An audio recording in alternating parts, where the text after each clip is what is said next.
Tupige makofi jamani, tupige makofi. Gari la kwanza limeweza kuondoka. Gari la mbele ya mgeni wetu rasmi. Tuwapigie makofi tafadhali, tuwapigie makofi tafadhali.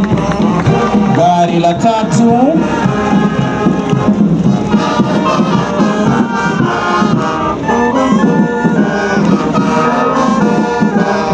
Tuwapigie makofi tena.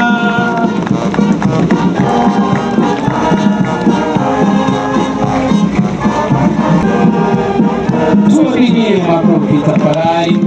Tumpigie mgeni wetu wa heshima makofi wakati akizindua na kuondoa magari haya rasmi yaweze kuondoka na kuanza kazi leo rasmi kote nchini. Gari la tano.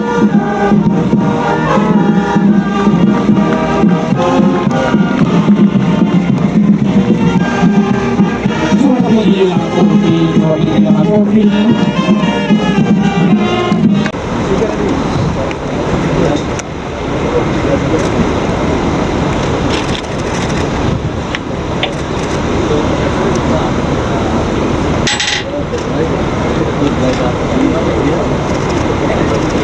The co-driver is the commercial.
Heshima, Mola akujalie heri na kuepushie shari siku zote, ukihudumia taifa na ukituongoza.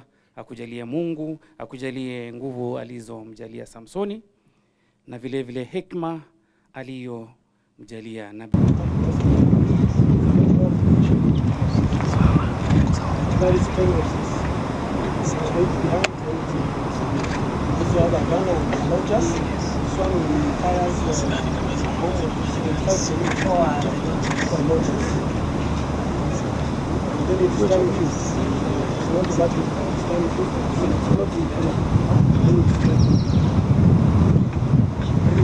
Second generation, we have the first one is the service is the VN4.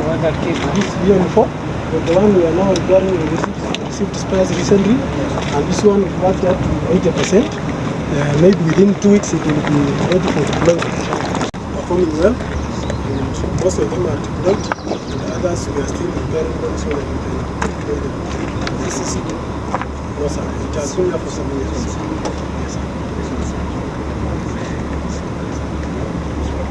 Yes, sir.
I assure you, the members of the National Police Service are committed service officers.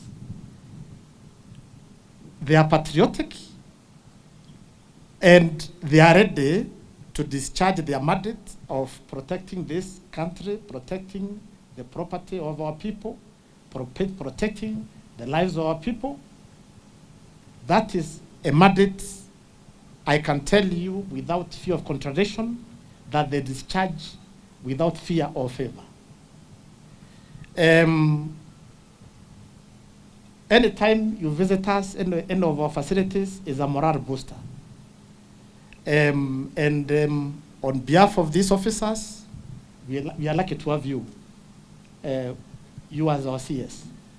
The energy, the commitment we see you in you is always very encouraging. You keep traversing the of this country without showing any sign of fatigue, and that keeps these officers going with energy to serve. WASA, through you, would like to, as a service, to convey our appreciation to the Commander-in-Chief, who is the President of our beautiful country. Please convey our appreciation for the support, the encouragement we have always got and received from him. Just this morning, he talked about this equipment we are receiving today. And fellow officers, nitawaambia siri, si peke yake. In the near future, very near future, I don't see us to talk about it. The Commander-in-Chief has assured you that you get even more modern equipment. And that is now a warning to the bandits out there that they are not going to scare us, they are not going to intimidate us, and immediately this equipment, the AMRAPs you are seeing here, the new modern firearms, once we receive them, by end of today, they will be in those difficult places. And we are going to deal with those bandits ruthlessly.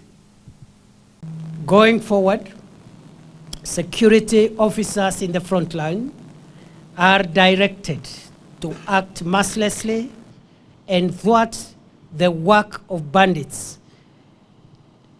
and make sure that they take down bandits and other dangerous criminals before they take down the people of Kenya, before they hurt a police officer or a law enforcement officer.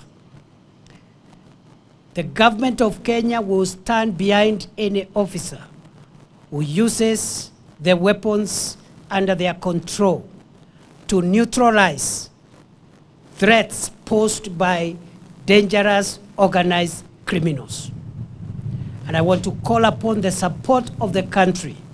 We must rally behind our men and women in uniform in the front line and support them. And I also want to call upon other players to desist from politicizing or otherwise interfering with the delicate security operations. We will protect our officers, and there is nobody who is permitted to interfere with delicate security operations.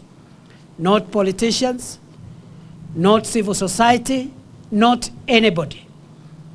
Because what we are doing in Northrift, what we are doing in Boni, what we are doing in northern eastern region of our country, the life and sustainability of Kenya depends on what we are doing there. I want to thank you for your patience. You've been patient, even as we try to put together what you're seeing here today. Continue being patient because more is on the way. There's a consignment that we are going to be commissioning mid-April. Another consignment will be commissioned May, and the other assets will be commissioned later this year. We will continue like this for the next 3-4 years until we are fully equipped to be able to deal with these criminals who have caused death and suffering of the people of Kenya. This government made a commitment last year to ensure that the National Police Service acquires modern and efficient capabilities for mobility, which is protected so that our officers don't get harmed by criminals, in terms of weapons, which are effective enough to countermand and neutralize the fire of organized criminals. But also, we are in the process and an advanced stage of also increasing our air capabilities, which includes armored and manned aerial vehicles and also gunship helicopters. And here today we are receiving the first consignment of MRAPs, that is the mine-resistant ambush-protected vehicles, as well as APCs. And there are also an assortment of sophisticated weapons and personal protection equipment for our officers in the front line. I am also authorized to announce that in another 1 month, we will also be receiving the second batch, and we will commission the same equipment in this manner that we have done today. In total, during the past 7 months, the government of Kenya has spent 7.6 billion Kenyan shillings in the police modernization program of our equipment. Moreover, the government has committed to continue funding this program for the next 3 years. And therefore, there is another 29.4 billion shillings which will be used to acquire even more equipment, more sophisticated and more devastating to the enemy. And therefore, I feel that this is a very proud moment for us, and I really want to congratulate the teams that helped us through the inspection process, through the procurement process, through the delivery process. I want to thank all of you for a job well done, and we have before us equipment that will go a long way in strengthening the efforts in our operation Maliza Uhalifu in Northern Rift Valley, and also in the fight against terror in Northern Kenya and the Boni Enclave. I am also in a position also to say that Operation Maliza Uhalifu will be extended to cover Isiolo, parts of Samburu East that were left out in the gazettement of 14th February 2023, as well as the grazing fields in Meru North. And very soon we'll be also extending the measures that are in place in the other 6 counties of Northern Rift Valley to these new areas. Going forward, I am convinced beyond doubt that the long-awaited solution by the people of Kenya to see a peaceful country, that moment has arrived and is here with us today. We are making it very clear, very clearly, very decisively, very deliberately. The days when armed gangs of bandits and cattle robbers kept on terrorizing and killing the people of Kenya, and sometimes even attempting to injure or to fire at our officers, that time is over. And the moment of liberating the affected communities has come, and the time is now. So what we are launching here today, what we are commissioning here today, is just the start of a very long and deliberate and expensive process to neutralize the threat of banditry, livestock rustling, and even the threat of terror. Tumepokea vifaa, na hivi vifaa ni vifaa vya kuangamiza adui. Adui wa Kenya ambaye ni gaidi, jangili, wezi wa mifugo na wale wakora wote ambao wako katika vikundi maalum vya uhalifu. Vifaa hivi vitumike kulinda taifa letu la Kenya na kulinda wananchi. Askari ofisa wowote ambaye atapewa usukani wa vifaa hivi, ikiwemo bunduki, ikiwemo vifaa vya vile vingine ambavyo tuko navyo na mabomu, vifaa hivyo lazima tuvitumie kudhibiti usalama wa taifa letu. Na msikubali gaidi, mhalifu, haramia, mwizi wa mifugo kuangusha mwananchi ama kuhujumu afisa wa usalama. Kama uko na hivi vifaa, lazima umuwai kwanza kabla yeye hayakuwai. You must get him before he gets you. Kwa hivyo nawashukuru, nawatakia kila laheri. Nitakuja siku ingine wakati tutakuwa na vifaa zaidi, na mimi nataka nitangazie wale wakora ambao wamekuwa na kiburi, ujeuri na madharau. Nataka niwatangazie siku zao zimehesabiwa. Their days are numbered. We will fight them on land and from the air. We will strike them from the ground and from the sky. We will pursue them in the deserts of Kenya, on sand, in the forest, valleys, gorges, caves. We have to terminate this rubbish. Hatuwezi kukubali nchi yetu iwe ni nchi ati kuna kona fulani wakora wameingia msituni ama wameingia katika pango na wanaumiza wananchi wakiwa pale. So we'll gazette new areas and we are going to come down heavily and painfully on all organized crimes that are terrorizing the people of Kenya.